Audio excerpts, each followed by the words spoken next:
Chrollo x Kurapika Turkey Thanksgiving, a day where we can finally do what I've intended to do all year.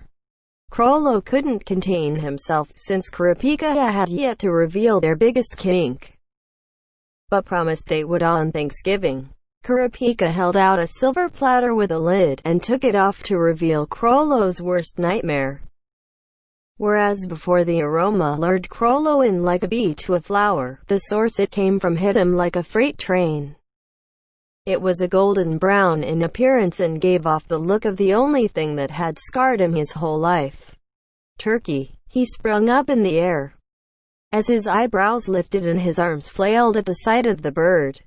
"I'm sorry, Kurapika," Kurapika heard from under the table, where his wounded lover sat in shelter. "Turkeys happen to be my biggest fear." Kurapika lifted his eyebrows, as this had never come up in conversation before. Not even when they whispered sweet nothings to each other. I don't know what to say. This had something to do with a huge secret I've been keeping all my life for the right one." Chrollo gave Kurapika an inquisitive expression, to which he replied, "I have a turkey kink." This had to have been Chrollo's worst nightmare. "Sorry." Chrollo tried to compromise with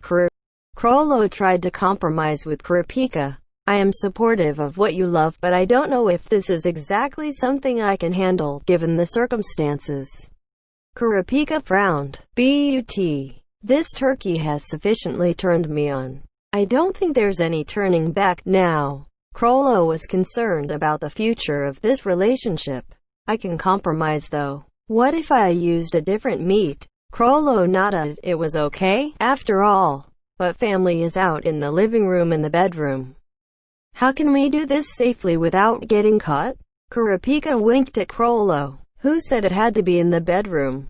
Kurapika did the winky thing again, to which Chrollo responded with a nod. "Put on this blindfold though." And Chrollo put it on. Back again was a similar meaty aroma, but Chrollo trusted Kurapika would use a new meat since he has a turkey phobia. He felt cheeky leathery skin glide up his upper thigh while his vision was filled with darkness. Next, the skin was peeled off and the sliminess of the meat glided against his bare skin. Kurapika was all like, "Yeah, you like that?" And Chrollo was like, "Hell yeah." So Kurapika removed the blindfold, only to reveal that it was still turkey. Chrollo was thinking, what the heck? "I can't believe you would play me like a fool," Chrollo yelled. Kurapika was like, "No, Chrollo, won't leave, it's just a turkey. You found it enjoyable anyway." Chrollo broke down crying. "You don't understand, Kurapika. This life that I lead is only a cover for the deep traumatic past I've put behind me. The turkey phobia is very real and alive. You don't know my life." Kurapika nodded. He indeed did not know his life. He continued, "It all started in grade school. There was a kid named Chad and he was such an asshole. Fuck Chad. He always beat me up after school and I was so mad. He was such a bully. Like, what the heck, Chad?" He took a long pause, trying to recover his tearful self. "Anyway, we were in the school play. It was about Thanksgiving, and I was the lead pilgrim. People called me a prodigy actor, but then Chad, who played a turkey, pulled me over backstage and beat me up. My nose was bleeding and my life was over. Every time I see a turkey, I'm reminded of the fateful day." Kurapika was tearing up over the tragic backstory. Kurapika couldn't believe his fetish had caused such a deep memory to resurface for Chrollo. "So sorry. I had no idea, really." Then, his sorrow turned to delight as he pulled out a stuffing.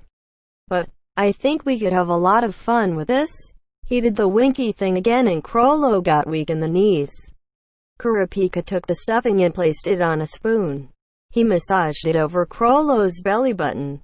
He turned it on its side and flung a few pieces of stuffing into his button. He finally settled on the crevice of Chrollo's belly button to leave an immense amount of stuffing.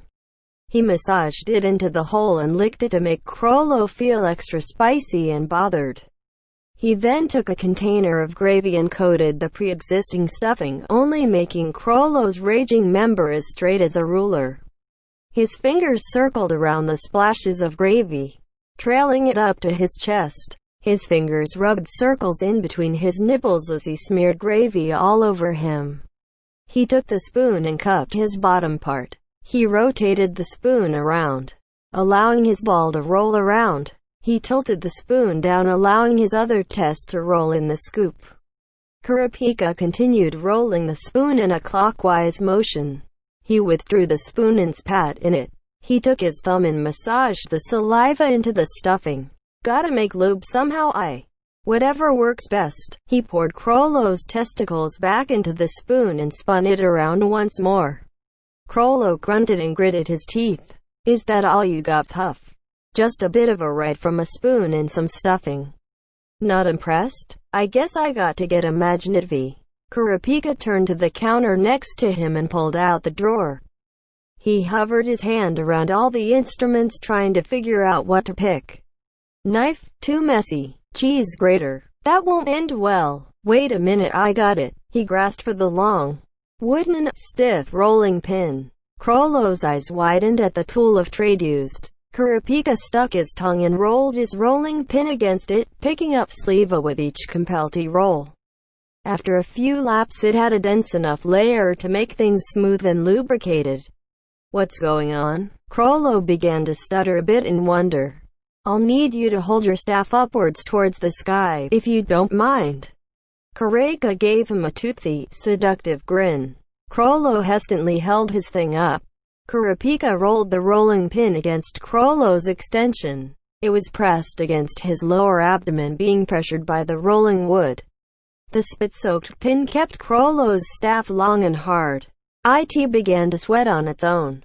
Before he knew it, there was an eruption of, and Chrollo fell over and panted in exhaustion. Kurapika looked stunned. What the freaking heck, Chrollo? This is foreplay. I haven't even done anything yet. Chrollo looked ashamed. TBH, so did Kurapika. What a weak BF he had, am I right? Then Chrollo cried and Kurapika felt bad. But, to be honest, could you really blame him for feeling that way after that pathetic display? Chrollo is all like when you stare in the abyss stares into you.